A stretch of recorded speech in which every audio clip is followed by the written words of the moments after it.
moi, vivre et manger à l'italienne, c'est vraiment les dimanches avec mes grands-parents, mes parents, une table avec beaucoup de nourriture, du vin, vraiment beaucoup d'action, tu sais, les enfants qui courent un petit peu partout, convivialité.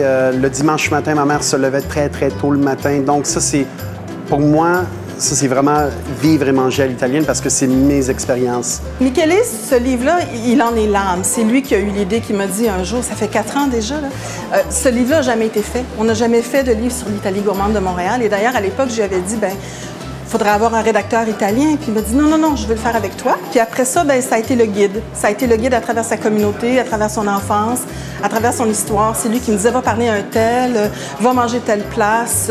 Donc, il m'a présenté sa communauté pour qu'après ça, je sois capable de vous en parler. C'est la culture, c'est l'histoire. C'est de donner un petit peu la voix de ces gens peut-être oubliés parfois ou des gens qu'on connaît vraiment bien, qu'on ne savait pas vraiment, ah, c'est des Italo-Montréalais, ah oui, je savais pas. Je pense que le livre est unique justement parce qu'il y a un grand photographe qui s'est investi dans le projet puis qui, pendant 1 an et demi, s'est promené à travers toute la ville, a photographié tout le monde, est allé dans tous les petits boui-boui, dans les parcs. La plupart des livres, puis j'en ai fait quand même quelques-uns, on n'a jamais ce luxe-là. Pour nous, c'était comme, on tenait à cœur ce livre-là parce que c'était comme nos souvenirs d'enfance.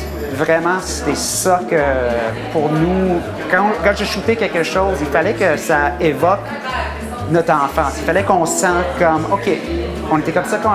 Il y avait un look quand on était enfant, où il y avait un look chez notre grand-mère, dans la famille. Donc, je voulais avoir ça dans le livre. J'aimerais ça que les autres Montréalais découvrent à quel point cette culture-là les a influencés, à quel point elle les a transformés, qu'ils l'apprécient de plus en plus, qu'ils la valorisent de plus en plus. On peut par moments rire des quintuplex de Saint-Léonard, mais quand on découvre leur existence et la raison de leur existence, on peut vraiment admirer ce cheminement de l'immigrant qui a fait sa place. Il y a vraiment de l'historique puis des petites informations dedans. Donc, c'est vraiment de lire le livre au complet.